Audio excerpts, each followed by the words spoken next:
네, 오늘은 고린도전서 15장 35절부터 41절까지 말씀입니다. 고린도전서 15장 35절부터 41절까지 말씀입니다. 제가 현대인의 성경으로 읽도록 하겠습니다. 그러나 죽은 사람이 어떻게 다시 살아나며 어떤 몸을 갖게 됩니까? 하고 묻는 사람이 있을지 모르지만 그것은 어리석은 질문입니다. 여러분이 뿌리는 씨가 죽지 않으면 살아나지 못합니다.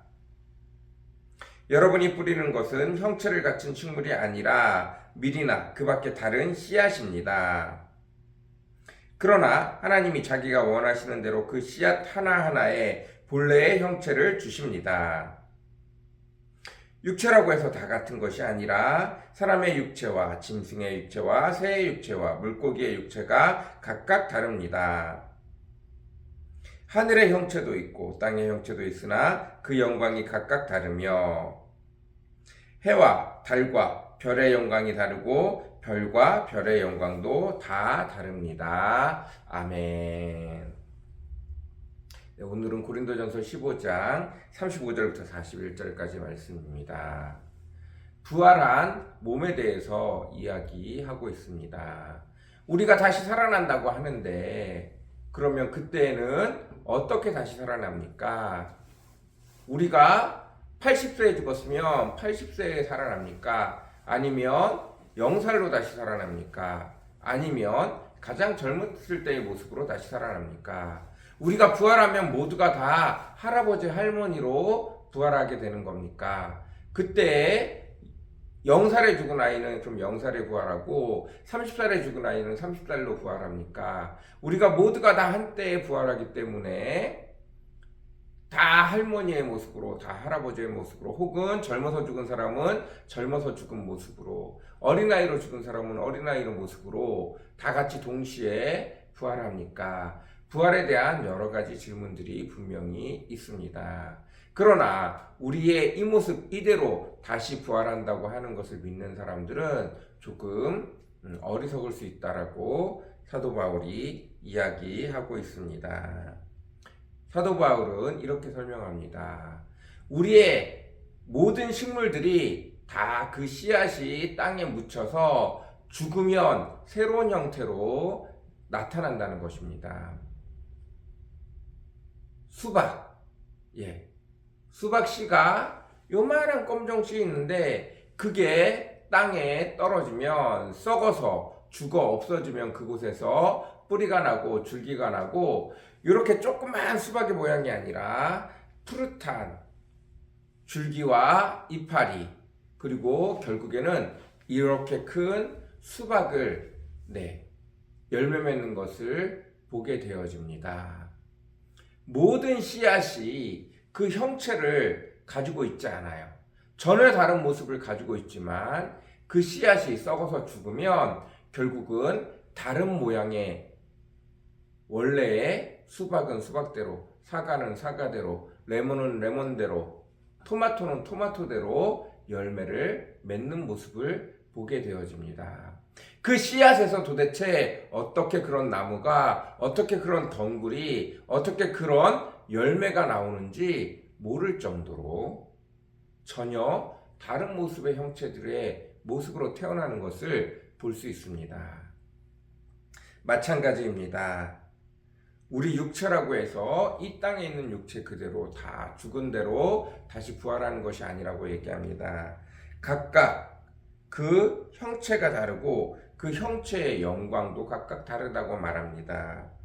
해와 달과 별의 영광도 다르고 별과 별 사이의 영광도 다르다고 말하고 있습니다. 분명히 우리가 다시 태어나게 되지만 그 다시 태어났을 때의 모습은 지금보다는 좀 더 완성된 모습, 하나님의 천국의 모습, 좀 더 확정적인 모습으로 태어나지 않을까 싶습니다. 완성적인 몸으로 태어나지 않을까 싶어요.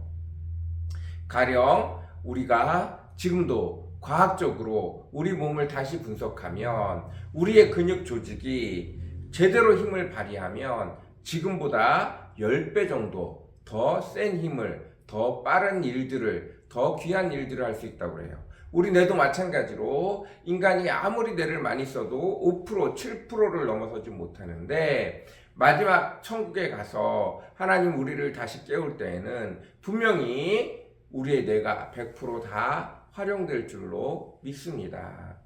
지금은 씨앗의 상태인 것과 같아요.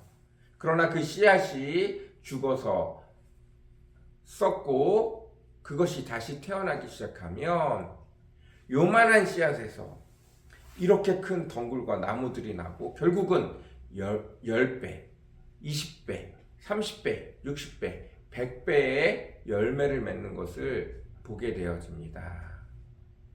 하나님의 은혜도 그와 같을 줄 믿습니다. 우리가 썩어서 죽고 다시 태어났을 때 우리의 몸은 부활의 몸, 전혀 새로운 영광의 몸을 가질 줄로 믿습니다. 완전히 다른 인간이 외계인이 된다거나 이렇진 않지만 분명 지금과는 다를 수밖에 없는 몸을 갖게 되어질 줄로 믿습니다. 갓난아이가 엄마 뱃속에 있을 때와 세상에 태어났을 때는 분명 다를 수밖에 없습니다. 그 존재가 전혀 달라지는 것은 아니지만 엄마 뱃속에 있을 때와 태어났을 때는 분명 다를 수밖에 없다는 사실을 늘 기억해야 합니다. 어린아이는 엄마 뱃속에 있는 아이는 엄마의 양수를 먹지만 세상에 나오자마자 캑캑거리고 울음을 터뜨리면서 입속에 있는 그리고 그 근처에 있던 모든 물을 뱉어버리고 그때부터는 코로 입으로 숨을 쉬게 되어지는 너무나 큰 차이를 갖게 되어지는 것을 보게 되어집니다. 우리도 마찬가지입니다. 우리도 천국에 가면 반드시 변화가 있을 것입니다. 그러나 우리가 생각지 못한 변화가 있음을 고백합니다. 그리고 하나님이 예배해 놓으신 분명한 영광이 있을 줄로 믿습니다. 마지막 천국을 기대하며 살아갈 수 있는 저와 여러분이 되어지기를 간절히 사모합니다. 같이 기도하겠습니다. 사랑과 은혜가 풍성하시고 거룩하신 주님, 우리가 어려서 죽거나 할아버지가 되어서 죽거나 젊어서 죽거나 상관없이 주께서 천국의 몸으로 우리를 다시 부활하게 하시고 각각의 영광에 따라 은혜를 더하여 주실 줄 믿습니다. 우리가 생각하는 것처럼 내가 첫째랑 결혼하고 둘째랑 결혼하고 셋째랑 결혼하고 이래서 부인이 많다거나 남편이 많다거나 이런 문제가 전혀 상관없이 저 천국에서는 새로운 축복, 새로운 영광, 새로운 은혜 모두에게 가장 합당한 주의 은혜가 있을 줄로 믿습니다. 그것들을 소망하며 주님 앞에 나아갑니다. 오늘도 하나님께서 우리에게 주실 놀라운 축복, 천국의 축복을 기대하며 이 땅 가운데서 천국의 보화를 쌓을 수 있는 저와 우리 성도들 다 되어지도록 주여 오늘도 축복하여 주옵소서. 감사합니다. 예수님의 이름으로 간절히 기도드렸습니다. 아멘.